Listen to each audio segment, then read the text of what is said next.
El-Hajj Malik el-Shabazz, better known as Malcolm Little, even better known as Malcolm X, was a radical leader of the civil rights movement. Born and raised in Omaha, Nebraska, to a Baptist minister father, Mr. Little's family was constantly under threat by the infamous Ku Klux Klan.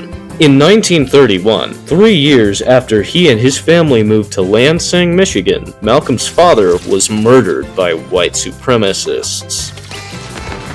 Whereafter, his mother sent him and his 7 siblings into foster care. After dropping out of the 8th grade, Malcolm moved to Boston to live with his sister Ella and became a street hustler. In 1946, he was arrested and sentenced to 10 years in a federal prison.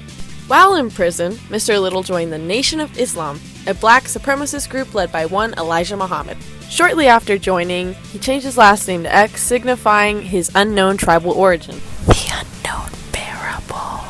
That were lost after his family was given the slave name Little. Malcolm quickly rose through the ranks of the Nation of Islam and became a leader and spokesperson of the group. Malcolm advocated for an armed resistance amongst African Americans to overthrow their white oppressors. Unlike his quote-unquote rival, Dr. Martin Luther King Jr., X-Boy believed in violence and taking power for blacks by force through the Black Power movement, which called for rights and support of political power to African Americans. He gave speeches and supported this ideology, though never acting on it, until 1964, when he was let down by the leader of the Union of Islam and subsequently left. Later that same year, Malcolm made the historic Islamic pilgrimage to Mecca, whereafter he changed his name to the illustrious El-Hajj Malik el-Shabazz, and began switching his ideology, advocating for integration rather than racial segregation. This changing of his tune, unfortunately, made him an assassination target for the Nation of Islam.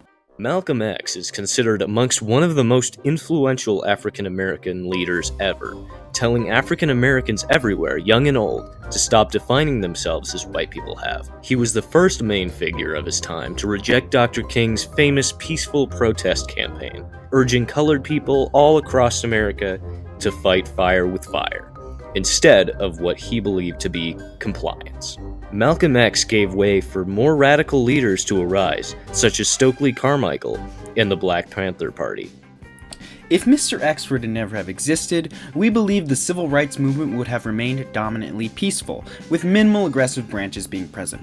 Of course, they would still exist, but not as prevalent as they became. Okay, I have fun facts now. Malcolm was a feminist. Yippee! Malcolm X was assassinated at the age of 39 in Manhattan. In 1965, a former member of the Nation of Islam shot and killed Malcolm X. And there doesn't really seem to be a motive as to why he shot him, but he did.